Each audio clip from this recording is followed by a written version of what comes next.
Mamas, Jessica here with Yogini Mama, where I want to help you create healthy habits, manage everyday stress, and live an empowered life. Hey, welcome back to another video, and the subject of today's video is mommy mind. Well, those of you who are moms like me, here's the great paradox that seems to happen. On one hand, we're really always needing to stay out ahead of things, and it's like, are there going to be lunches for tomorrow? Is there something defrosting for dinner? Do I have the diapers packed?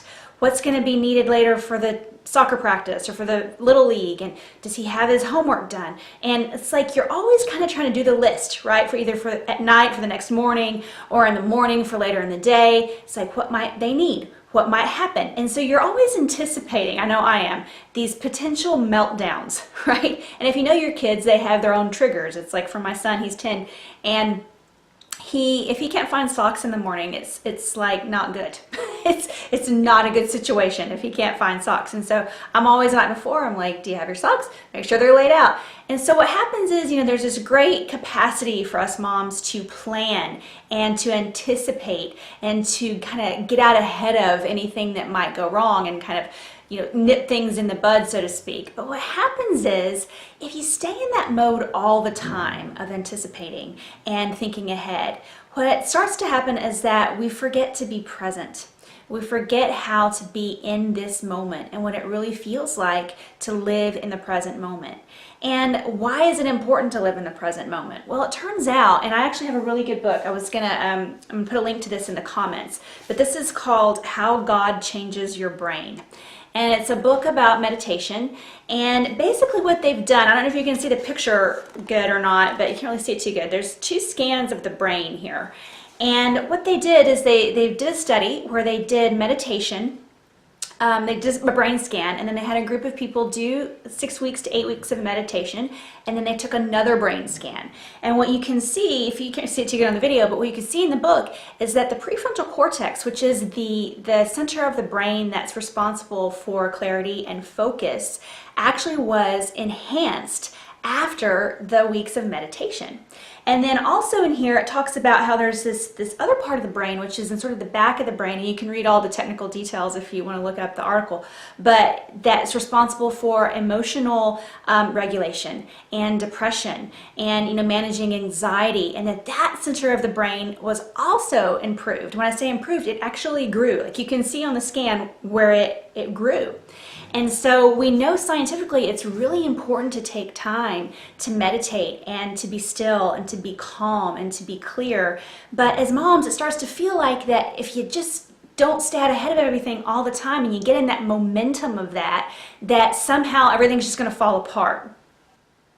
And so you might be thinking, well, that's great. I really love to meditate. I know it'd probably be good for me. I know there's probably going to be some really great benefit. I know the science is there, but I cannot possibly sit still for 20 minutes and meditate. And that's okay, because I have a hack for you. I have a little mom hack for you.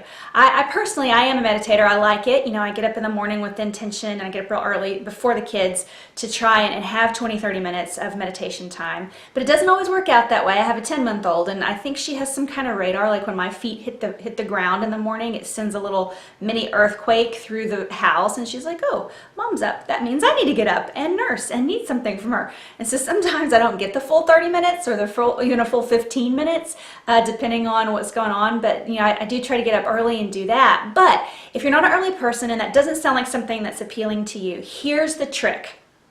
We all go somewhere at least once a day, generally, whether you're dropping kids off or picking kids up or getting groceries or doing errands or whatever. But what if when you got into your car, you took 1 minute, and if you need to set the timer on your smartphone, you can do that, 1 minute to close your eyes and breathe and be present. And notice what you hear, and notice the sound of your breath. Notice what you're thinking, and just pay attention. You take 1 minute to close your eyes and pay attention.